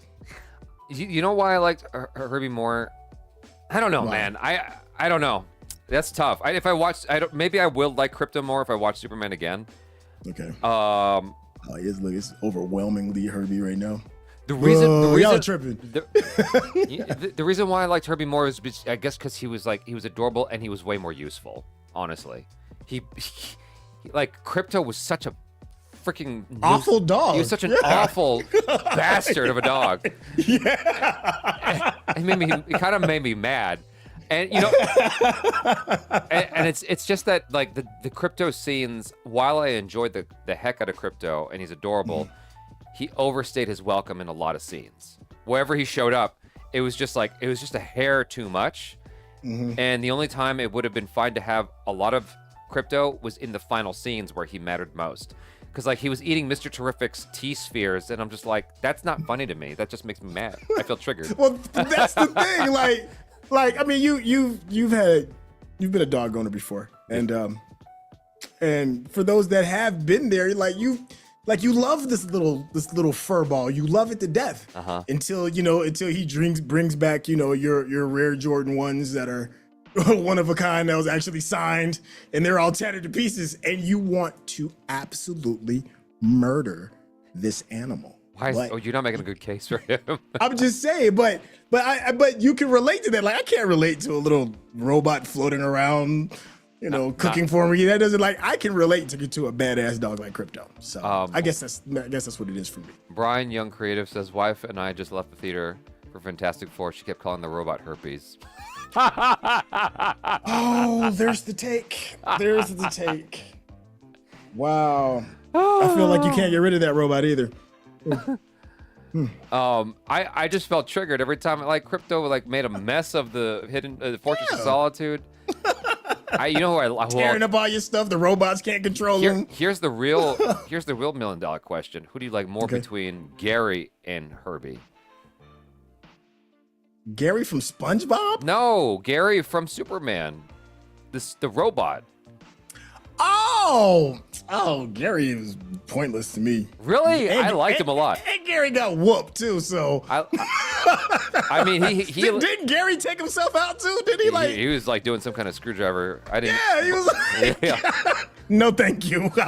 I'll take Herbie over Gary. No, the reason why I like Gary was just his sass. Right at the end, he's like, "You've never given me a name," and Superman's like, "Four's a name." And he's like, so is Gary. That got, every time I watched the movie, it got the audience. Because it's interesting to see what makes the audience chuckle. Despite whatever, if it's a midnight show or an early show, the things that consistently make people laugh is interesting to see. And that was one that got everyone laughing for Superman. So, would you watch, how many times have you seen Superman? Twice. Will you watch Fantastic Four again? Not in the theater. I will absolutely watch again. Yes. Okay. When it comes to streaming, I don't think I need to pay to see it again, but I did see Superman again. Interesting. So you really, okay. That really solidifies it then, how you felt, Yeah. where you place it. Because I think it's a real mark of the film for someone if you want to go money. watch in theaters again, you know. For this Fantastic Four, I think I really, really want to, because sometimes I'll buy a ticket and then I end up canceling because of life and things going on. But like Fantastic Four is one that I really do want to see in theaters again, especially knowing that there's like 1:3 aspect ratio IMAX moments. Yeah. I can't get that at home. So That's true. Naviz Abdul Qadir. why is VFX evolving backwards? The meeting of Galactic for the first time, the VFX of Spaceship was mid. I don't agree with that. You didn't like that? I don't agree with that. I liked it. I thought it was cool. Name me. I challenge you. Name me something better. I liked it. Honestly, like I thought it was cool. I thought it was cool. Noah says the dog made that movie in the last scene with Luther. The crowd was upper. What? Oh, I don't understand what you're saying. Oh, when he was he was biting the hell out of Lex. Oh, He really would have tore Lex's arm off, but you know, that's just. Oh, I was talking to two dudes after the second time I watched Superman, and one of them was like, "Yeah, I didn't like that scene when Krypto was biting Luther, and you know, it just took me out." And I'm like, "I think we needed that though." What bothered me wasn't Krypto coming in. I thought that was perfect, actually. What bothered me was how Superman is giving his epic moment, his epic the Color Purple speech by Oprah. Like, he's giving his moment, right? My goodness. He's giving his moment. All my life I had to fight. Exactly. Had to fight my brothers. Yeah. Superman's literally giving his speech, and then it gets undercut completely by Lex Luthor going, "Oh, boo-hoo!" And like, it's funny, but because it's like usurping your expectation, but the movie usurps your expectation so much in the way that Marvel would, that in that moment I needed it to stand strong, like Christopher Reeve or something, you know. And it's like I felt like that moment was stolen from me because James Gunn was more concerned with moving forward in the movie, and the unexpected was already built in, which is Krypto comes in and tears up Lex Luthor. Well, then what's different between that and the Loki moment when Loki and Hulk? I mean, it's pretty much the same thing. I'm not rooting for Loki. Same formula. No, Okay. that the thing is, that was the very first time we saw that. That's why it's okay. Okay.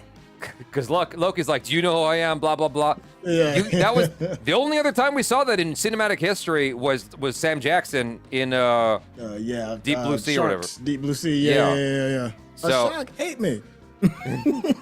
Together we're gonna work together and we're gonna kill this motherfucking shark. Sanji X Nam. My issue was that Krypto is a legit hero who would save people and create plans all on his own, yet they neutered him to be a plain dog for casuals. What? He has time to grow. I took it as Krypto being a puppy because he was modeled after James Gunn's real puppy, right? A lot of things. Like I think Krypto. I mean, 'cause I think at the very beginning when Krypto, when he finally stops acting like a puppy and grabs, you know, Superman's cape and drags him back home, he's showing what he's capable of, but he's still a puppy.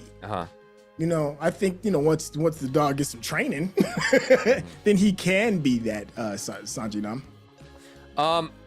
The one thing I'll give to Superman over Fantastic Four is as it looks to me, Superman felt more personal, and I feel like a personal thing, a personal vested interest in expressing yourself as an artist is what is often missing from comic book movies. You know, it's like we're so preoccupied with accurately translating the source material, which was established by Zack Snyder with 300. You know, it's like ever since 300, that's been the thing. Okay, we got to accurately translate the source material. Even though Nolan showed us right after 300, it's like you don't have to exactly do that. You know, there's a cool way to go about telling it in an interesting way that's still compelling. I like that. Did he get dragged for that when he did Watchmen? Okay, never mind. Please finish your thought. Don't answer that. Don't worry about that. So all I'm saying is like with Superman, James Gunn, it's like while watching it, I'm like, this feels like a personal story, and you don't get that very often with comic book movies. With Watchmen, it was anything he changed was for the worse. But like, it wasn't a personal story. He was literally just translating the comic frame for frame. So, yeah, like Fantastic Four doesn't feel like a personal journey. It just feels like a response to all the complaints about Marvel movies in the best way possible. You know, that's all. So Yeah. it still fell short in terms of like the development of the bad guys, but like they definitely addressed a lot of things that people complain about. So, which I'm glad. So, Yeah. Matt Murdock in the chat says, "Nah, I disagree. He's a flying dog with powers." Matt Murdock sounds like you, Sintel. I mean, a dog's gonna dog, right? Well, since we're talking about Superman, how did you feel about Supergirl? Let me see. So much. Oh God. Yeah, I'm currently reading it. Which is great. In case y'all have not I can see it. started reading it. Okay. No, shameless plug. Shameless plug. I think that story is going to be really good, really, really good. And to see that version of her at the very end is doing a very good job of setting the table of what is going to happen. And then also, you tie in Crypto along with that because he has a part as well in that book. I think it's a very smart move. So yeah, I'm looking for it. So it's okay. I'm still on the comparison thing. So in Fantastic Four, if we're talking about like, okay, the science they want to get right or whatever, just in terms of destruction, I felt like Fantastic Four's destruction was more fun and more accurate to me. I've only watched Fantastic Four once. I've seen Superman twice, and I noticed in Superman the destruction was just off. Like with the little monster thing that was taken out of the van, and the kaiju. The kaiju. And the guys were like, "Don't worry, he'll get big." The story, as mentioned in the movie, is the kaiju was inside of a Starbucks ordering a latte, and then he blew up to 7 feet. Like, he blew up to 7. The latte thing's a joke, but he blew up to 7 feet, and then he got much bigger, and he's like wreaking havoc all over the city, right? But if you watch the movie again, I will bet $500 you cannot find a single building that is destroyed. Like there's like so many helicopter shots, and the kaiju's like walking around and scaring people, or not enough people. But like, because I'm still not over the fact the little white girl was playing hopscotch when Superman came and saved her. That made no sense to me at all. But there was no destruction at all. Yeah. And then when Superman is plummeting back into the earth with Ultraman and the Bionic Woman lady, I'm expecting him to like create a crater, and he just like made a little tiny hole in the street. Yeah. Like, what happened here? I don't understand. So go ahead. Okay, so for me, I think Gunn is trying to be like, I think he's trying his best to make that Superman really feel like a comic book. That's what I liked. Okay. Which is very different than this dark, grittier Superman that we saw earlier. And when we saw the destruction of Metropolis in Man of Steel, that felt permanent. Like, it's like that's a scar that's going to be there for the existence of this city, and people are just gonna kind of live with it. Whereas on the other side of this, with James Gunn's, like when you're reading a comic and something horrible happens and a building falls or whatever it is, you kind of forget about it and you go on to whatever the next thing is, because the world just kind of continues. There's not a lot of lingering scarring, not a lot of scar tissue from destruction. Does that make sense? Yeah, so it's all pieced back together real neat. Yeah. Yeah, it's not like the destruction of the city and the breaking of the city doesn't really add context to the story, where it absolutely does in Man of Steel, because the breaking of Metropolis in that is what makes it dark and gritty, and the real significant loss of life. You feel it as the people are covered in the ash, and it's still continuing like that. That's a part of the narrative. That's not necessary for this Superman. Okay. It's comic. Okay. If a building falls down, you can kind of forget about it. Like, nobody gave a damn about the kaiju monster ever again. It was just like, oh, you know how Metropolis is. This is just how we kind of get down. It's like the Gotham effect. Why would anybody want to ever live in Gotham? But people just kind of just move around like, a weird guy in a bat suit beating up folks is just a typical Thursday. It feels very comic booky. So that's why I think they did it that way. Okay. Yeah, of course, obviously, y'all in the comic section. Y'all can go for my throat on that if you disagree. Oh, is there a new Avatar trailer that dropped? I mean, Comic-Con's going on now. I wouldn't be surprised. I guess this would be the time to do it. Yeah. Honestly, I'm surprised you're not there, man. Truth be Figured you told, would've no, been I haven't there. been to Comic-Con in a minute. The only reason I went to Comic-Con last year, if it was last year, was because of an Indian movie that was dropping, and they wanted us to go there and help with do more press around it. And so that was cool because I met like some Indian movie stars that I hadn't met yet. But like, yeah, but like that's the last time I went to Comic-Con. I didn't even do that much, honestly. So I just don't like camping outside of Hall H. Like, Oh, you're talking about the Avatar, James Cameron Avatar. Yeah, yeah, I thought yeah. you were talking about the Aang one. I don't that know. they're- Like someone the said, new one that's Avatar coming out. trailer played in his theater. Okay. There's a new Avatar trailer. Oh no, the Odysseus trailer also dropped apparently. So, Odysseus, Odyssey, Odyssey. Odyssey. So I guess some trailers are dropping right now, but I just haven't paid as much attention lately to all that stuff. I've been so thankfully I've been so busy with Avatar 3 Fire and Ice has dropped. So I guess I'll look at that once we're done with the stream.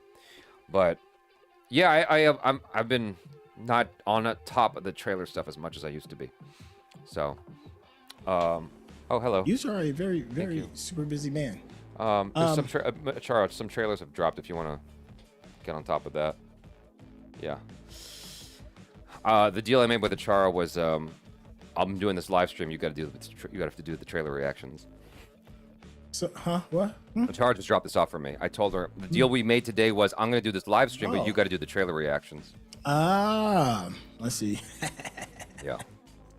Because I'm like, I can't do both. I can't do the live stream and do the trailer reactions at the same time. So, Superman.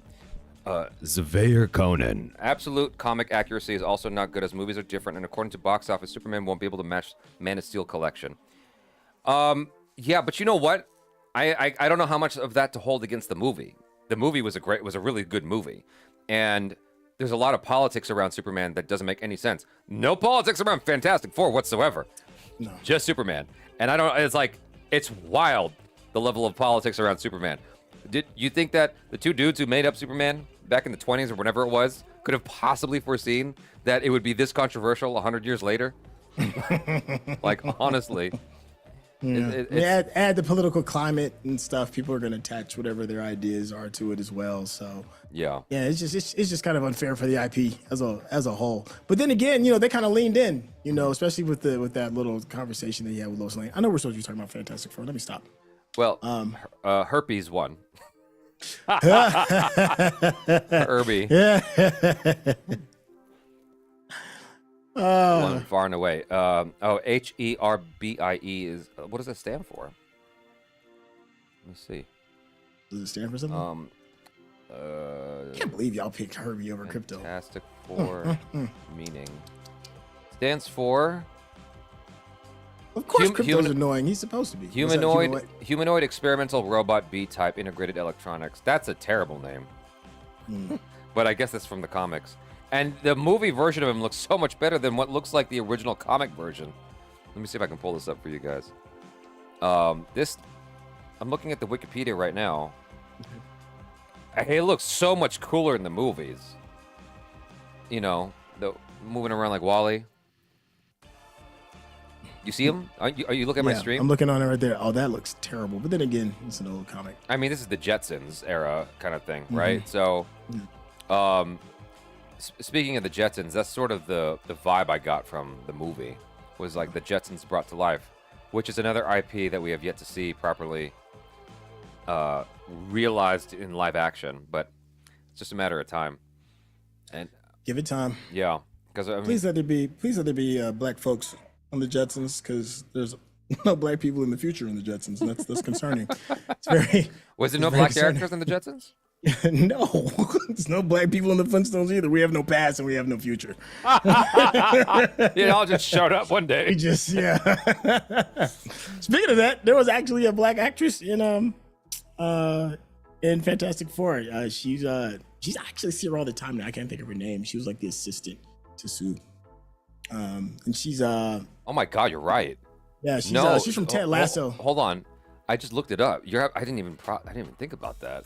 No, the original 1962-63 run of the Jetsons did not feature any explicitly black characters. No. God damn. Yeah, that's that. It's a little concerning, bro. The show created by Hanna-Barbera was designed to portray a post-war family living in the American dream, transplanted into the future. Unfortunately, omitted representation of Black Americans. That is crazy. So I was happy to see, I saw a couple of us in Fantastic Four, and we had the lady that's in Ted Lasso. She actually had lines. So Halle Berry was in the Flintstones movie. My God. Yeah. There's no black characters in the original Flintstones cartoon. No. That's crazy. That's so crazy. You know what? That's blowing my socks off. You know what's funny about that is, like, I remember seeing I don't know if it was Bank of America. Speaking of like old school stuff like Fantastic Four, there's an old Bank of America commercial. At this point, it's old, but at the time it was new, and it was meant to be modeled after old Bank of America cartoons. Okay. It was like black and white and had that sort of not Jetsons, but the era, like the 50s vibe. Almost like a Schoolhouse Rock, that old cartoon. And at the very end, you saw I think it was Bank of America. You saw the logo and all the faces of the patrons, popping up in the screen. And there was like a black person, Asian person, white person. I'm like, pretty sure it was all white people back then. Yeah, I'm pretty sure it wasn't as colorful as they're making it out right now. Yeah. And I'm looking at this as a kid. So, Yeah, it's funny because, it takes a Fantastic Four to make black people want to actively go back and relive the 60s. Who was the black person? Who was Sarah Niles, F4 Chief of Staff? Yeah, she was in the race car movie F1 too. She's been working. She's been in a bunch of stuff. Well, as I've learned, once a black person makes it into the upper echelon, they're the only one that gets hired over and over and over again. Because like all the black movies I've been watching, it's usually the same people in rotation, like a theater troupe going around the country. Yay, we got one. Yeah. It's kind of bizarre, like how often I see the same faces over and over again. Yeah. So I'll keep a lookout for Sarah Niles. I forgot she was in Heads of State too. Yeah, she's in that too. Yeah. But I guess she's the only one, because I'm looking at the roster here, and it's kind of like deprived of color. It's 1960s in Fantastic Four, man. Maybe maybe things aren't as peachy as we thought.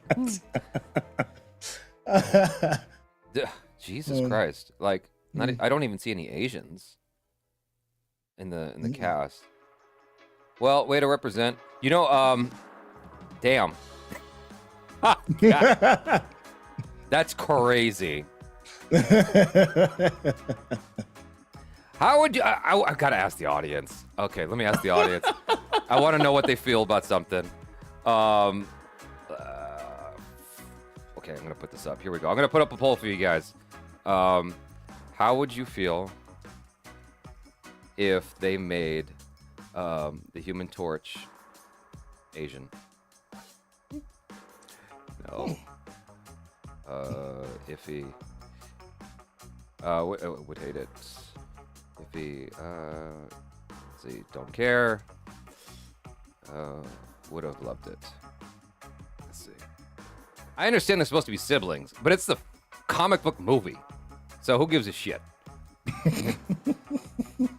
They could have made Sue Asian. That's true. They could have. 53% said don't care. Jessica Alba is white passing though. She's half Hispanic. Yeah. Not like, and she also, as far as I understand, like doesn't claim her Hispanic side.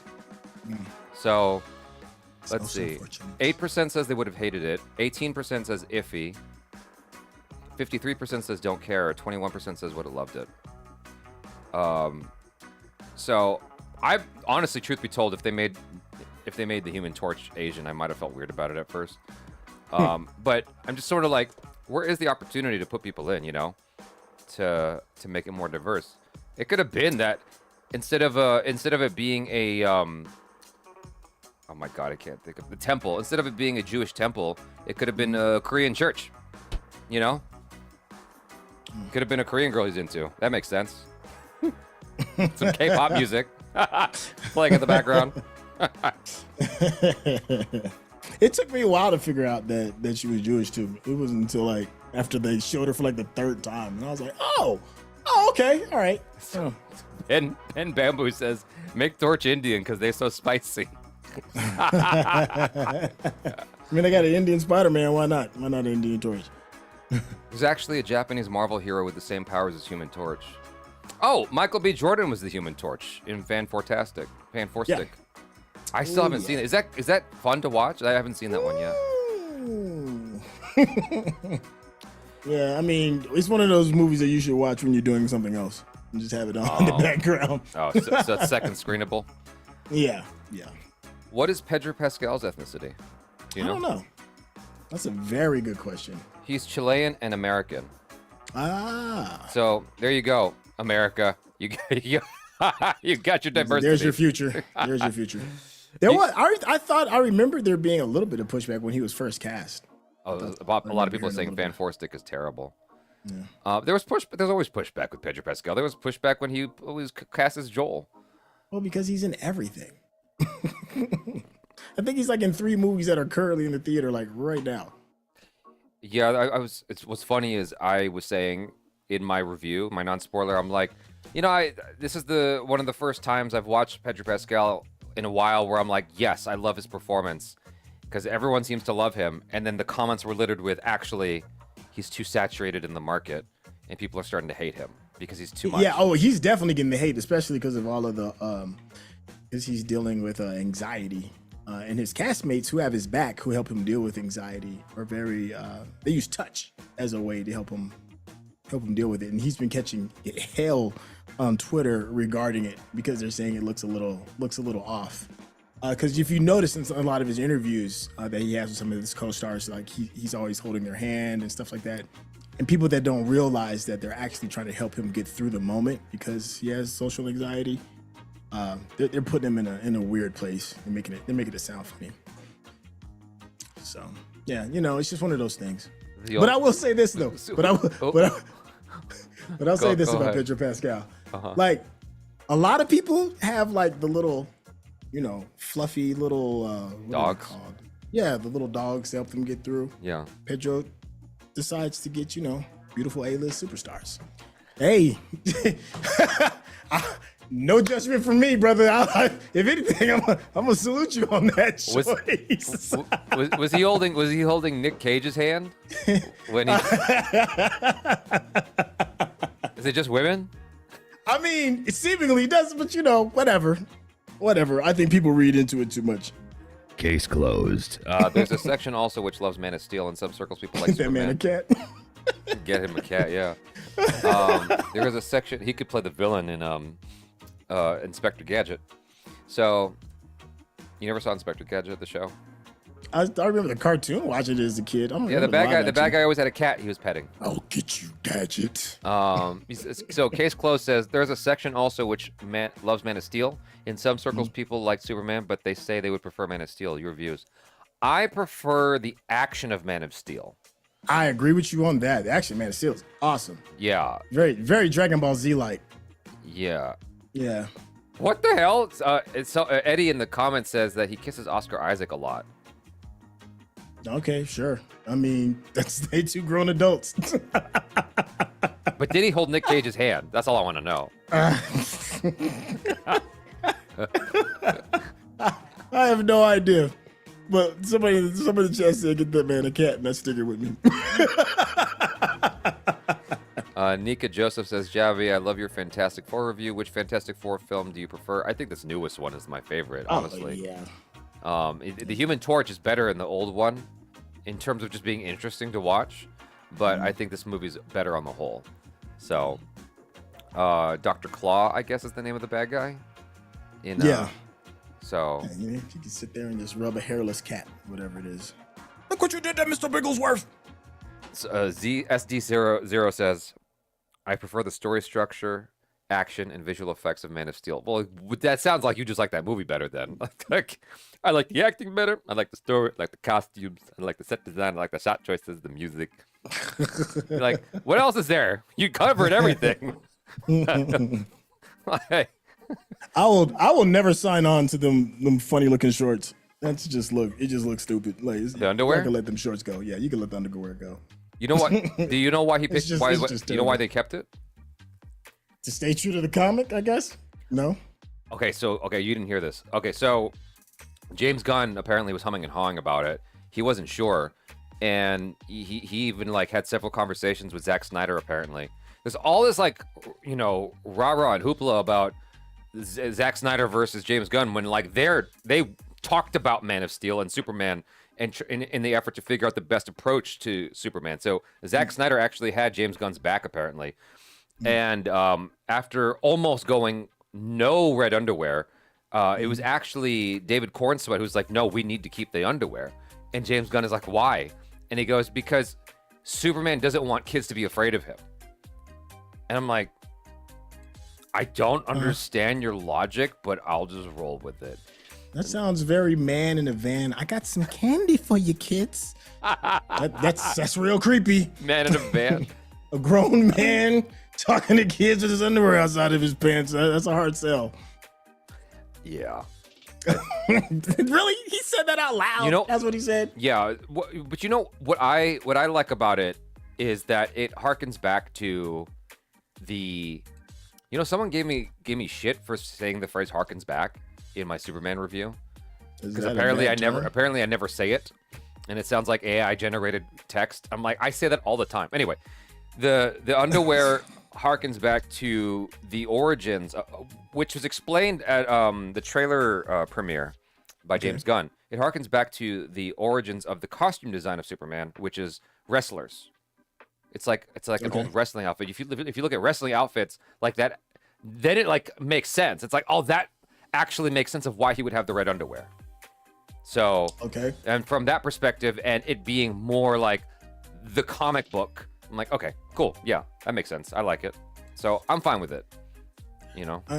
For me, I was just happy that it just added to the whole comic booky element of it. We're just gonna throw away anything that's gonna like, make it seem like this could be a real thing. That movie just throws all that out. It's like you're gonna feel like you're in a comic book. For the same reason why I like Fantastic Four. It feels like you're in a comic book. Yeah, I mean, literally.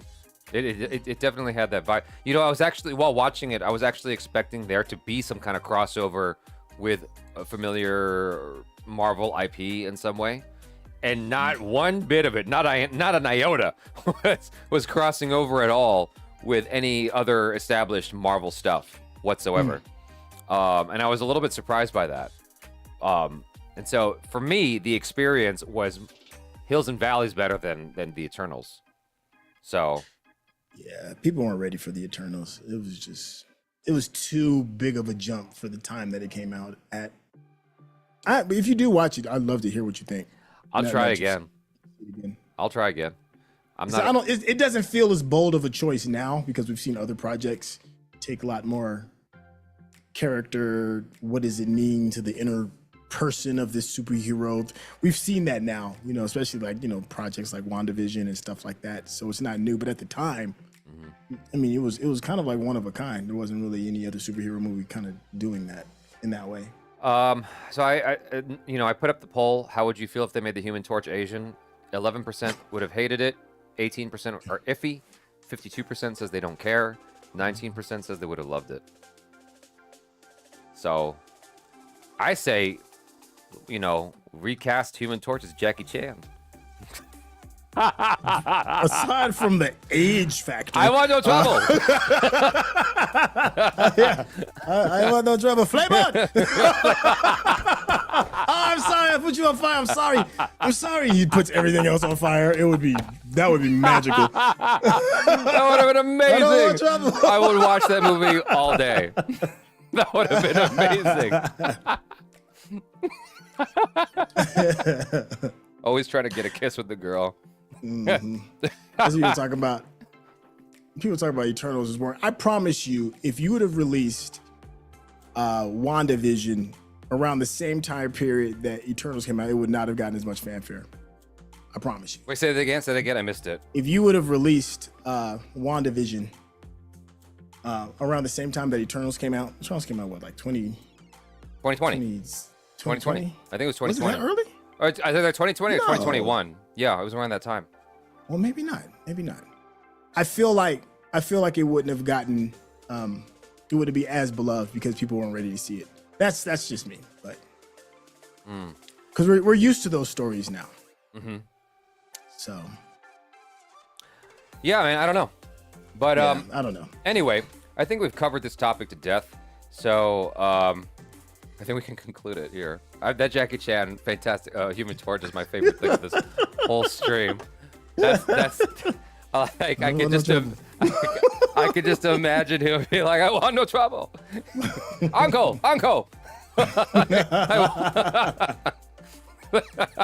That would have been amazing. It would be real funny. Like he's like, he walks by a stove and it's hot and he puts his hand on it. He goes, ah. Yeah. And he realizes he's already on fire. Yeah.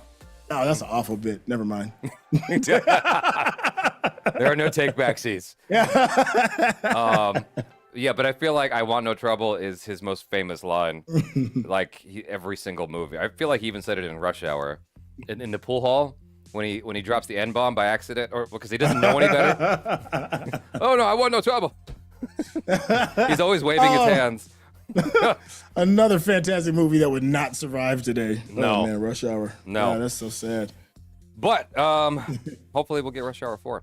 You guys, thanks so much for hanging with us. Hopefully you enjoyed this chat, this stream, and I enjoyed doing it with you guys. Thank you so much, Sintel, for being here. You guys, if you want more Sintel, he's got a channel, a YouTube channel, youtube.com/Sintel, Sintel with the Intel, and definitely go check him out. He's doing reaction videos himself, and he's killing it. That's it for now. Thanks so much, y'all. Love you guys. Peace out.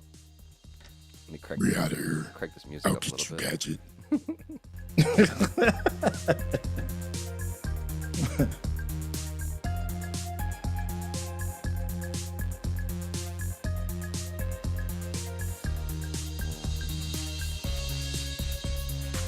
Okay.